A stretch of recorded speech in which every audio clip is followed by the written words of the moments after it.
beginning of the Tuskegee Area Chamber of Commerce was 50 years ago, June 1971. Recognizing this milestone, the organization has coordinated a series of intergenerational conversations where history and wisdom are passed like a baton in a relay race from one generation to the next. Hello, I'm glad to be here. My name is Michael Holland.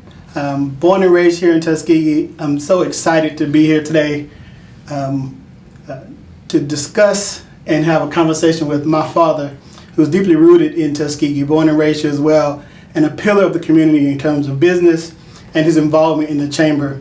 So I'm really excited to introduce and speak to him and have a conversation about the history, his legacy, his impact, how he's learned being involved in the chamber, and also how he can impact the next generation, myself and those of us who also want to participate in the chamber. I'm a mechanical engineer at trade, so I've had the opportunity to work with him. His name is Major Holland. He is a historic architect here in Tuskegee, and he has a great legacy of doing great work in terms of businesses, in terms of facilities, in terms of all kinds of impact in our community. So it's a great opportunity for me to speak to him on camera. I get to speak to him a lot on a personal basis, but it's a great honor for me to share him with you today. So as we talk about some of these things of the chamber, we just want to go back on some questions, just general questions to talk through. Dad, I'm glad I get to be involved in the chamber with you, to follow in your legacy, and to attempt to follow your footprints that you've set before, not just myself, but for all the other young entrepreneurs that may be coming through Tuskegee in the chamber. So if you look back over your time being involved in the chamber, what was your experience and your involvement in the early days when it started? Because I know you've been in it, I think you've been in it since the inception of it. Close to it, yes. I have a long history with the chamber. Of course, as you say, I was born and raised in Tuskegee too, although I've been away for years and back and forth and so on. But my involvement with the chamber began when I came back here after my tour in the military, and I was invited, as I graduated from Howard University in architecture, I was invited to come back to Tuskegee and teach some classes. One of the faculty members had taken sick, and the dean of the architecture department called Howard University. I was still there, but I was just recently commissioned as an officer in the Army, and I was working with a firm called Fry and Welch. So we were fortunately working on what is now the Tuskegee University Chapel, as you know, and they were looking for somebody who had some history with the building, and I happened to be from Tuskegee. The person who had called looking for somebody to handle that project from the architectural point of view was me. I was working with the architects at that time. So I came to Tuskegee. I was going to be here for 2 years. That's been many, many years ago now. And as I got involved in business, of course, I was teaching those courses, but I also had established my architectural practice. I was recently licensed to practice in architecture at Alabama. And so that just turned out to be my introduction to the professional area of Tuskegee. I started my business while I was teaching. Of course, I've always felt that teaching and practice go together. Mm-hmm. Many of my professors at Howard were practitioners. In fact, I worked for some of them while I was in school. So I took that opportunity, of course, to get involved in the chamber. The chamber was getting established or re-established about that time. That was actually the mid-60s, and my involvement began about that time. Of course, the chamber is the place to be if you want to know what's going on business-wise, if you want to know everything actually about the chamber is involved in the livelihood and the area of what's going on. If you want to know something about a town, you go to the chamber office. And the chamber, of course, is primarily interested in business, and I was just getting involved in my own business as well as the faculty at the university, so I chose to get involved with the chamber. At that time, the chamber was fledgling, but it was really impressive. We had some of the top businessmen in this area. I suppose there had been a chamber prior to my getting here, but at that time we had the president, who was Cliff Johnson. He was the first black Cadillac dealer in America, in little old Tuskegee. We had 5 automobile dealerships, and a Ford dealership. We had Chrysler Dodge dealership, and so all those people were involved. And of course, my father had been in business here as well. He had a store that was called H&G at that time. There were H&G stood for Holland, and his partner was Glaze. They had established a pretty good little supermarket. So that was part of my introduction to the chamber. The chamber included such people as Charlie Hardy, who was one of the first and most magnanimous insurance persons in the area. So that was my introduction to it. I just simply joined the chamber, and I've been a member of the chamber since that time. Okay. Yeah. So when you talk about the history of the chamber,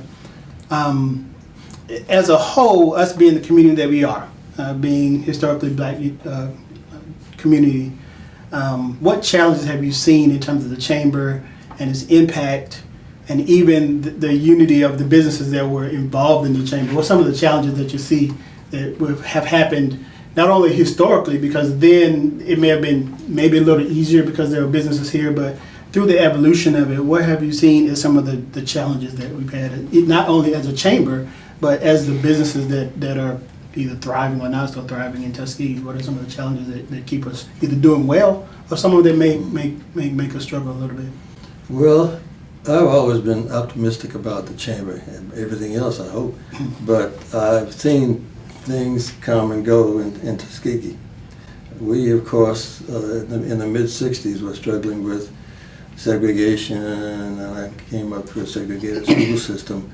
At that time, those were the really glorious days of Tuskegee, because if you look back at the whole philosophy of Booker Washington, he believed in a person developing a trade, a business, a home, owning land. And I think that's where Stokely Carmichael gets some of his Pan-Africanism from. He believed in ownership of property. If you look at the philosophy of Booker Washington, he believed in self-help. That's what we call it now, I guess. He has, even now, a subdivision that's called Greenwood. I don't know how he got that name. It might have been a spinoff of the Greenwood in Oklahoma, but it's called Greenwood. And many years ago, Booker Washington, as you know, has had a lot of strong ideas in terms of development, business development, particularly among black folks. So Greenwood, he had subdivided into lots, and they exist now, those same lots, the street layout, the parks, the individual residential layouts were developed so that a person could have a lot, build a house on it, have space for the animals and their gardens and so on, and those lots are still there. Some were developed and some have worked out well. But as far as the chamber is concerned, when I was growing up here in Tuskegee, there was everything that you needed. There was, of course, the university, which had its fingers everywhere. But there were mechanics, there were barbers, there were musicians. I mean, you walk down the street and you just walk into people like William Dawson, an internationally acclaimed musician. We were all just friends here on the campus. And I was blessed to grow up in this neighborhood when it was really, really flourishing. At that time, when I was a teenager and a little beyond, the National Medical Association would meet here. The Tuskegee VA was given from the university to the Veterans Administration. It was, when I was in my 20s, the VA here was the 5th largest VA in the country. So we attracted hundreds of people here all the time. Most of the black doctors in this country have some kind of tie to Tuskegee, because the National Medical Association would meet here. There was a John Andrew Hospital, which was where the majority of the babies were born here at that time. I wasn't born there, I was born by a midwife, but that was a part of the history of the area. This town was really blessed with a lot of professionals. There was every kind of role model for a young black kid that you could imagine. Lawyers, teachers. We had some of the best teachers in the country. But of course, we at some point thought that we could, since we were integrated into 64, I guess, we sent some of our best students to the other schools, thinking that we had to represent. What we were doing was diminishing our viability as a community, but that's another story. Yeah, it seems like there were some challenges, but it seems you all came through them real well, and the legacy precedes you in terms of how you made things work. That seems to be sort of the glue that's been holding a lot of the businesses together, and continue to encourage that as we go forward. So when you look at that, kind of where we've been, and I guess as you start speaking to me and other people who have businesses, and how do you, what is your hope for today's local business community? I mean, what kind of is in your mind in terms of the vision? Because I know sometimes we sit around and talk about, yeah, Tuskegee has some challenges in terms of business, has some challenges in terms of population, but as we develop as a chamber, as the businesses started to come together, as new businesses start to come to Tuskegee, what kind of hope do you have for the local businesses? And that kind of goes into the other question too about what is your vision for the future? Because I personally believe that those of us who are learning from your example are going to need your input and your knowledge and your history to help us realize what was successful. Because I think that's going to be important to us. So, in your mind's eye, how do you see the local businesses developing, and what kind of advice do you have for us and other up and coming businessmen and entrepreneurs who will be involved in Tuskegee and who will be involved in the chamber? Well, our major challenge right now is population. Our population has not been increasing as we hoped it would. For example, when we designed Booker Washington High School 20-some years ago, it was designed for 2,000 students. It now has about 700 students, and that's a reflection of what's happening with our population. And I understand how that's happened and why it's happened. People follow jobs, and the chamber is the major hope, the major magnet for bringing jobs. And we have some very impressive organizations here now. There's a major farm that's raising vegetables and sends them out to all of the big box people, and they seem to be doing very well. Of course, Moton Field is there. It's the home of the Tuskegee Airmen, and it's become a national historic site. The Tuskegee University, of course, is the major element that holds this community together. The basis of development among most peoples is education, and Tuskegee, of course, is an internationally known university. So I have great hope for Tuskegee. I'm still here, and we've had a very successful architectural practice, not just in Tuskegee, but statewide, especially in North Florida. We've done a lot of work there. And we have specialized, in a sense, in education. We've recently finished 10 schools in Mobile County. And that, of course, spreads to other people. You have to develop a reputation. And I'll always remember that when I was first getting into business, a few of us were developing the program for Washington Chapel Terrace, which is now an apartment complex. One of the gentlemen, as we were riding together toward Birmingham, which was the regional office for HUD, Housing and Urban Development, looked at me and he said, "Major Holland, you're an architect. We know you're a young architect. But if you can be the businessman your father was, if you can be half as good as your father was, you'll be okay." And from there, our business has developed.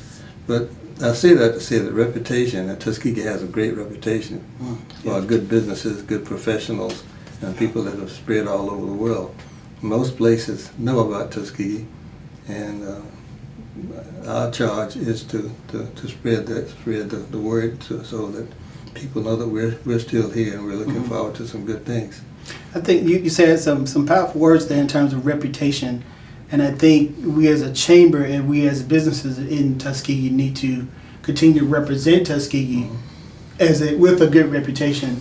I think oftentimes we find ourselves in communication with other people, other businesses, and we have to always find the silver lining to draw people to Tuskegee, to invite people to Tuskegee, to make Tuskegee appealing to people so that we continue to represent Tuskegee with a good reputation. So that's very impactful, the way you said that. One other thing also is as we kind of wrap this up, one thing I do admire about you and your impact as an architect is not only you as a business have an impact in your business being part of the chamber, but if you look at all your projects you have in Tuskegee, the funeral home, the banks, all the facilities that you've designed, do you think every single one of them, or at least the majority of the businesses that you designed and have facilities built for, are or have been part of the chamber at some point in time? I always see an architectural project as an education, no matter what the project is. Whether it's a funeral home, you got to know how they operate, what their objectives are. Whether it's a school, you get a complete education with every project type you do. A church, you got to know everything about how it operates, all the details of it. You have to know before you begin to conceptualize what it is. And that's really the most enjoyable part of architecture, the education that you get as an architect, and all the people like yourself like that we work with, because we've got to put it all together. In terms of, I'm trying to answer your question. No, that's fine. But I mean, I was saying, if, for instance, if you designed a funeral home, I would assume that funeral home became part of the chamber. If you designed a bank, that bank perceivably was part of the chamber. So I guess my point is, I believe your impact goes beyond just your business. Your impact goes into the fact that almost every facility that you designed was a business in Tuskegee that in some form or fashion was probably part of the chamber. So I guess that was my question. Do you know of any of them that may not have been? Because I believe, other than maybe a school, but I would think the school would be a part of it too. Right. All of this, of course, the Board of Education, we would market the chamber to the membership, the superintendent, all the business persons. Everybody has a tie to education in some fashion, and certainly the business owners are a part of the chamber. Right. And if not, we will market them to the chamber and see if they do become a part of it, because the chamber is the essence of the business development area. And like I said before, if you come into a town, one of the first things you want to look at is the chamber. The chamber should be representative of the community in all aspects, education, business, whatever your interest may be. So I see that each one of these facilities that you mentioned are owned by people, and architecture is about people. You've got to understand how the people are going to use it, how they operate, how they interrelate, so that naturally the personnel in that business should be, and will be, if we have anything to do with it, will be members of the chamber. Right, and I think that's just amazing that your impact goes beyond just your business. So I think you have a unique perspective on the chamber and the members of the chamber. I believe that's very important. So if you look back over the 50 years that the chamber's been here, that we're celebrating with this recording, with these interviews, or with these discussions, can you sum up your experience in a concise sentence, or is it too broad to do that? Is that something you say, the chamber is this, and it has this impact? Is there kind of a pile summary statement for that? I think broad is a very descriptive word in reference to the chamber, because the chamber should and will, in every case, touch every aspect of the community. Right. Last time I looked, this chamber was number 44 out of 144 chambers in the state. And every community should have a chamber, no matter how small, how large, because the fabric, the organization of it, spreads into all components. We've got members who are ministers, who are educators, who are all kinds of business people. We don't limit ourselves just to the commerce, but we're also a part of the community, and that's where the chamber's strength lies. I'm optimistic about the chamber. I think we've got some very strong people. Now we have a fantastic person who has relocated from New Orleans, and she brings all that wealth of experience with her, so that the organizations are no stronger than the individuals. They're a chain. Indeed. And once that chain becomes stronger and stronger, then the organization strengthens itself. Right. Well, I look forward to learning from the legacy members of the chamber. I'd like to personally, on the record, thank those who invited me to be part of the chamber, whether it be by legacy or by business, or whether it be by having been a native of Tuskegee. I definitely appreciate that and the opportunity to share in the knowledge that you all have and the information that you all have and how we can impact the community. And so I definitely admonish you and others to continue to teach us, continue to provide the guidance and continue to provide the pathway for us so that we know and learn from your history.